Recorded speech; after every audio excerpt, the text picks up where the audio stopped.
This episode commences in a quick flashback of Yamamoto's memories of the first encounter with the Quincy's. We see the original 13-Corps Guard Squad shrouded in fire preparing to fight their opposition. When the war began, you see arms being severed, bodies being cut, and a lot of people dying. Yamamoto released his Bankai and slowly started walking towards Yhwach. Yhwach smiled at Yamamoto because he thought he was ready for the attack, but he was quickly stabbed in the back as Yamamoto struck him with his sword in the front. The flashback continued as a young boy snuck into Yamamoto's room and saw the image of Yamamoto's Bankai. Yamamoto caught the boy sneaking around his room and begins yelling at him, but once he calmed down, he told the young boy about the history of the famous image, saying, "What you see is a monster that attacked the Soul Society, but if that monster awakens again, things will get much worse." The scene cuts to the future as Yamamoto's severed body started to fall to the ground.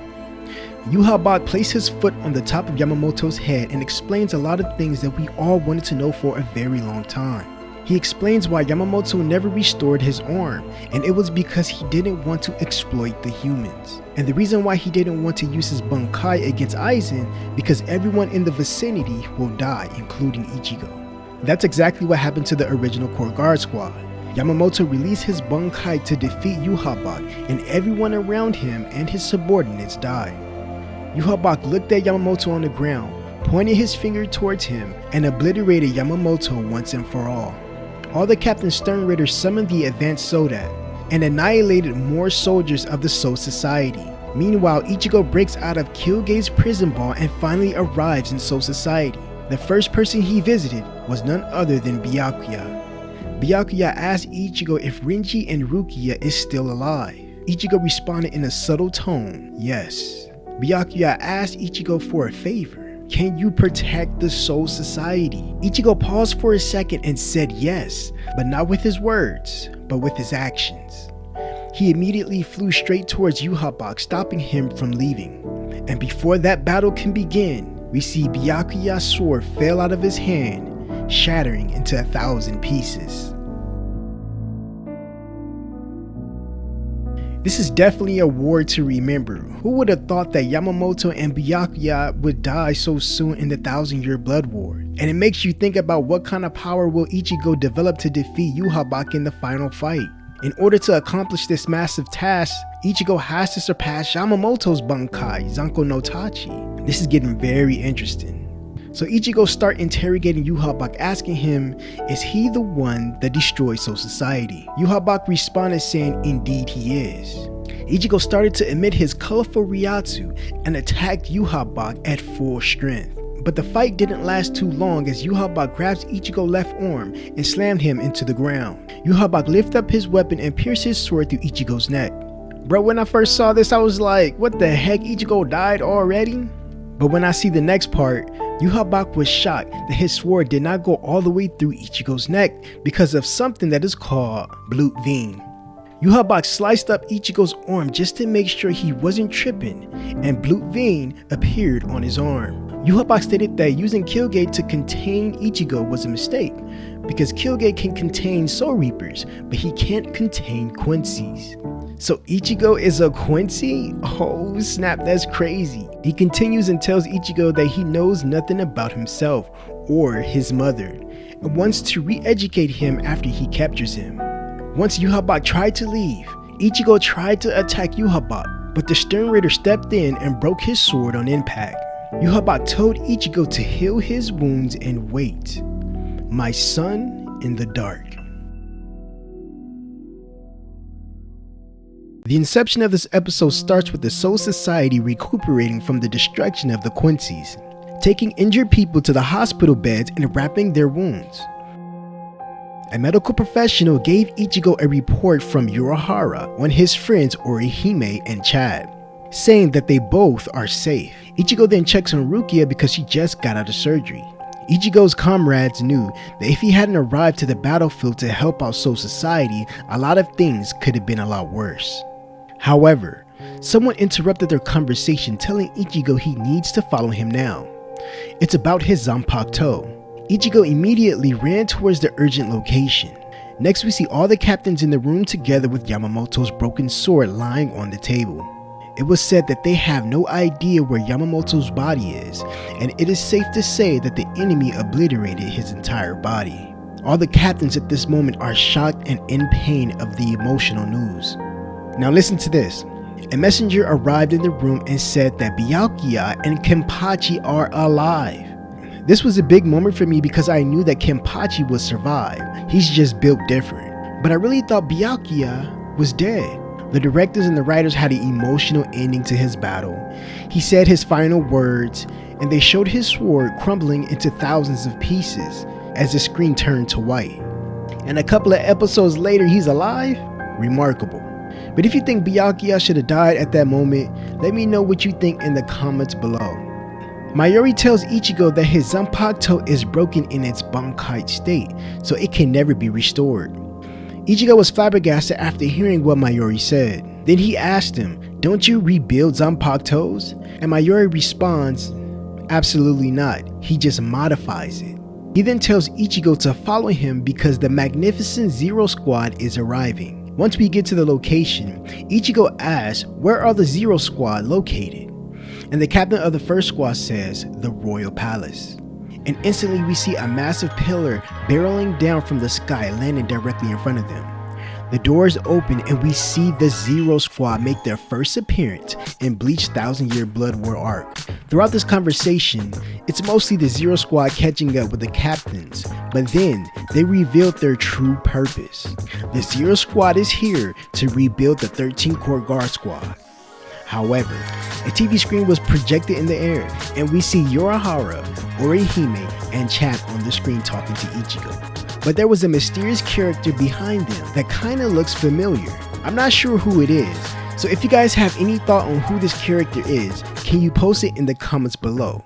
But there's a catch, you can only post wrong answers. I think that would be fun. Ichigo asked the bald guy, can he fix his Zanpakuto? And he replies, no, it can't be fixed. But they can reforge him a new weapon if he can come to the Royal Palace with him. There was no hesitation, and Ichigo agrees and arrived at the Royal Palace. This palace looks really amazing. It reminds me of King Kai's place when Goku was training in the afterlife. Later, Ichigo enters into a hot spring that can heal anybody's wounds. One of the head characters threw Byakuya's body on the other side of the spring to help him replenish his blood he lost during battle. Tenjiro turned around and told Ichigo that one day in the spring can help replenish all his injuries, and we see his nickname, the Hot Spring Demon. Episode 9, The Drop.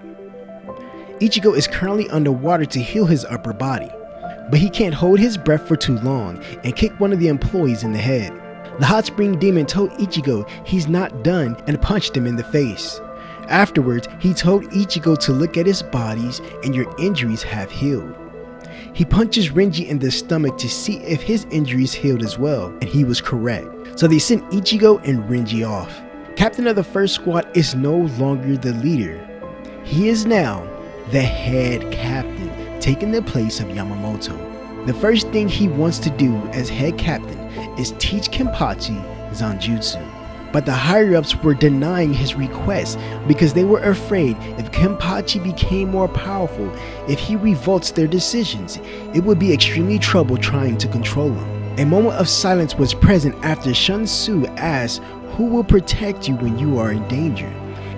Yourselves? Shun Tzu took the moment of silence as a yes, so he brings in the first Kenpachi ever, Yunohana. Renji and Ichigo are falling out of the sky and it fell on the inflated teddy bear to survive. They arrived at the kitchen area and the lady fixed them a massive meal that looks just amazing. Ichigo and Renji didn't waste no time and stuffed their face relentlessly. So these last two episodes really focus on lighting up the mood after a crazy and brutal start of the story. So I understand this. But listen to this. The lady was cooking the food, somehow got extremely hot and skinny with big boobs, and Ichigo and Renji and the teddy bear spit out their food as she came out the curtains. That's funny. The whole time she was talking about their training and Soul Society, the men did not hear anything that was coming out of her mouth because she was so beautiful. This reminds me of the exact same thing that Denji did when Power was trying to talk to him on the bus and nothing entered his mind. Like everything that they were saying was obsolete. Ichigo and Renji then shouted, "What are you?" And she states that she uses all her energy while cooking and it burns all of her fat. Her name is the Grain King, Kairio. Now we see Kenpachi entering the lowest level of the prison to fight the first Kenpachi, Unohana. Kenpachi states that when we fight, it's going to be hell. And Unohana responded, "I like you better when you were quiet." She then continues and says that every time she hears his voice, it reminds her of the scar he gave her a long time ago. They both launch at each other in rage. However, before the fight, we see Unohana's backstory of the original Core Guard Squad, captain of the 11th Division. Right before she became captain, she was the most fearsome criminal in Soul Society, and she gave herself the name Yachiru, meaning 8,000 styles. The head captain knew when Unohana would fight Kenpachi that she would die. I know he didn't actually say Unohana, but his actions did. The bloodbath continued between the two most feared opponents, testing each other's skills. She charged at him when he let his guard down and knocked his sword out of his hands. Her blade was pointed directly at his neck. Kenpachi stated that when he fought her the first time in battle, it was the first time that he felt fear, and it was the first time that he enjoyed the battle. Unohana then reveals that Kenpachi's #1 flaw is that he gets stronger on the verge of death, but that's also her sin as well.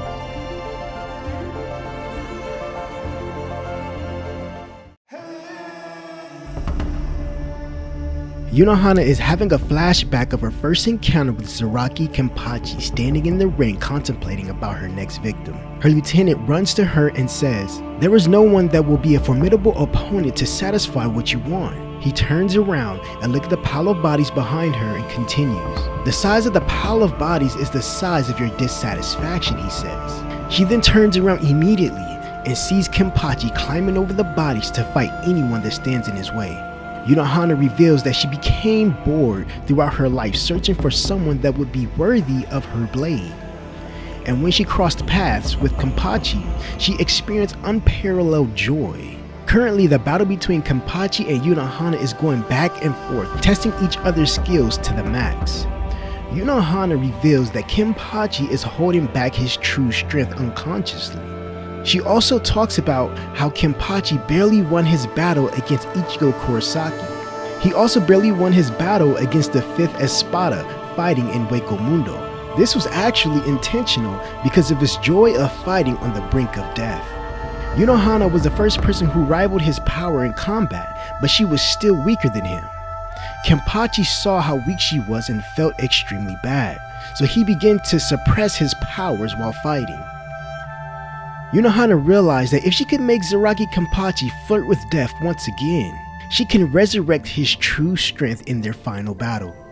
So she continues relentlessly slashing Kenpachi to death, blow after blow and slash after slash. Kenpachi retaliated and sliced her chest open. However, Unohana quickly started to use her Kaido to repair her wounds. Unohana started to get serious and use her unique Bunkai, Minazuki. She covers her blade with blood, and her atmosphere was a mixture of darkness and scarlet red. Kenpachi screams in excitement and charged at Unohana. The energy exchange was absolutely amazing watching these two fight to the end. I really enjoyed the visuals that the director is displaying in these moments. As the fight continues, there was something that really stood out to me at this very particular moment.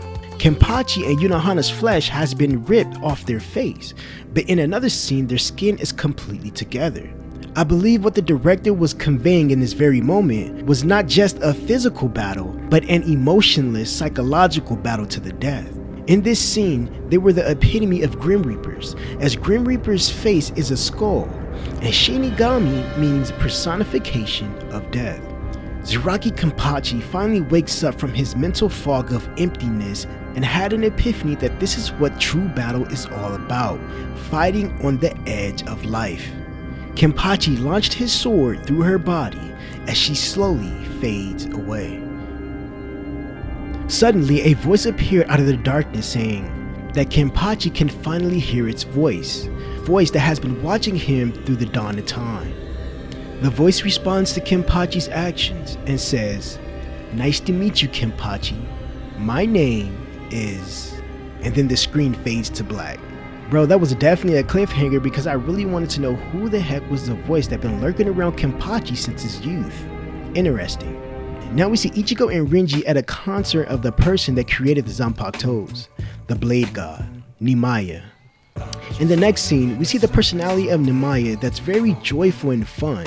And the way we understand this is by watching him greet Renji and Ichigo in an upside down position. It's kind of similar to a handstand, but they're on the elbows. Ichigo and Renji copy the Blade God's action, but then we see Nimaya slide in on the ground with his cell phone recording them for the TikTok views. Bro, this is funny. Mira busts through the door and kicks Nimaya in the back of the head and told Ichigo and Renji to follow her. She shows them where the hoodin is. And when the main characters walked in, they realized there was no floor, and they fell directly at the bottom. The Blade God explains that all the women that you saw earlier in the concert were Zanpakutos personified as women. He then breaks Ichigo's and Renji's Zanpakuto simultaneously. The Blade God tells them that Asachi are the preliminary blades before changing into the Zanpakuto final stage. However, the mannequins behind them are all personified as Asachis, and only has one desire at this moment, and that is to attack them relentlessly.